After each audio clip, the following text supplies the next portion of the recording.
خلق الانسان علمه البیان.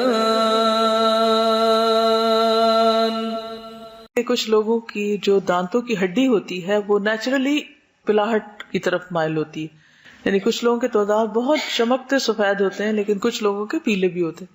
تو اس صورت میں جو گھر میں بیکنگ سوڈا، اس کی اگر ایک پنچ لے لیں اور اس کے اوپر لیمن کا ڈراپ ڈال لیں اور اس کو فنگر کی ٹپ سے دانتوں پہ اگر مل لیں تو وہ نیچرلی ان کو وائٹ کر دیں گے. بنانا کے چھلکے کو بھی اگر رگڑیں دانتوں پر تو اس سے بھی دانت صاف ہوتے ہیں. دانتوں اور داڑھوں کو صاف کرنا. ابن عمر فرماتے ہیں کہ ترک الخلال یوہن الاسنان، دانتوں کے خلال کو چھوڑنے سے دانت کمزور ہو جاتے ہیں. خلال کیا ہوتا ہے؟ خلال کس طرح کیا جاتا ہے؟ دانتوں کے ذرات جو ہیں یا تو فلاس سے آپ کریں، آج کل تو فلاس وغیرہ ہے، ٹوتھ برش سے، یا پھر ٹوتھ پکس وغیرہ جو نیچرل ہو لکڑی کی، ان سے آپ کر سکتے ہیں. تو اگر آپ یہ خلال بالکل چھوڑ دیں تو ان حصوں کی ایکسرسائز نہیں ہوتی یا وہاں پر خوراک کے باریک ذرات رہ جاتے ہیں جو سڑان پیدا کرتے ہیں، اس سے بھی اسمیل آتی ہے اور کئی بیماریوں کا باعث بھی بنتے ہیں. نیز فرمایا جو زائد کھانے کے ذرات داڑھوں میں باقی رہ جاتے ہیں وہ داڑھوں کو کمزور کر دیتے ہیں. یعنی دانتوں کی بیماریوں کی ایک بڑی وجہ خوراک کا دانتوں کے اندر پھنسے رہنا ہے. ایک اور چیز یاد رکھیے، وہ یہ کہ صرف دانتوں کے اندر کچھ اٹک جانے سے یا کھانے سے ہی دانت خراب نہیں ہوتے. دانتوں کا تعلق بھی معدے سے ہوتا ہے، آپ کے اسٹمک سے ہوتا ہے، اور جو آپ کی فوڈ ہوتی ہے وہ اوور آل ان کے اوپر اثر انداز ہو رہی ہوتی ہے. میری بیٹی جب بہت چھوٹی تھی تو نرس گھر پہ دیکھنے آتی تھی، اس وقت میں اسٹوڈنٹ بھی تھی، یو کے میں تھی. تو اس نے مجھے کہا کہ آپ دودھ میں شکر نہیں ڈالیں گے اس کے. تو میں نے کہا کیوں؟ کہنے لگے اس کے دانت خراب ہو جائیں گے. میں نے کہا دانت تو آئے نہیں ابھی. تو کہنے کہ دانتوں کی ہڈی بن رہی ہے، اگر اس وقت اس کا شوگر کا انٹیک زیادہ ہوگا تو اس کے دانت کمزور ہوں گے. تو ہم لوگ بہت چھوٹی ایج میں بچوں کو پیپسی پلانے لگتے ہیں.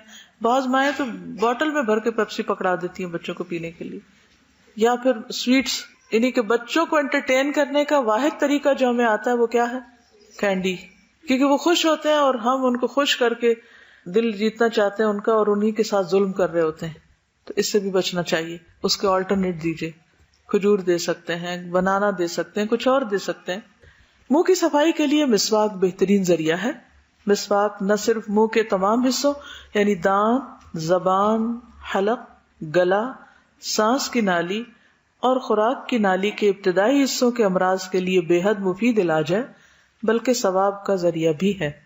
رسول اللہ صلی اللہ علیہ وسلم کا ارشاد ہے، مسواک منہ کی پاکیزگی اور رب کی رضامندی کا ذریعہ ہے.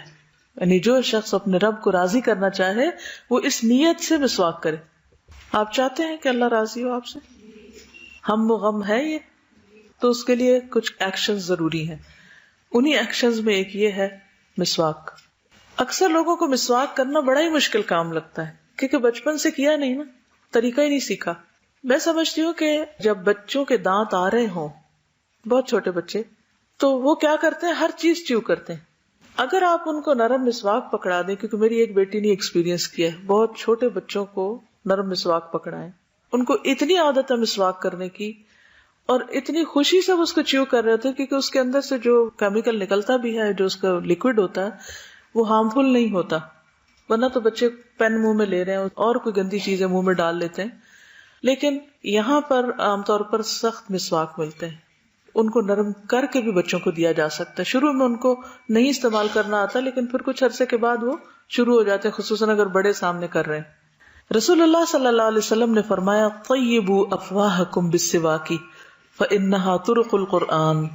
اپنے منہ کو مسواک کے ساتھ صاف کرو کیونکہ یہ قرآن کا راستہ ہے.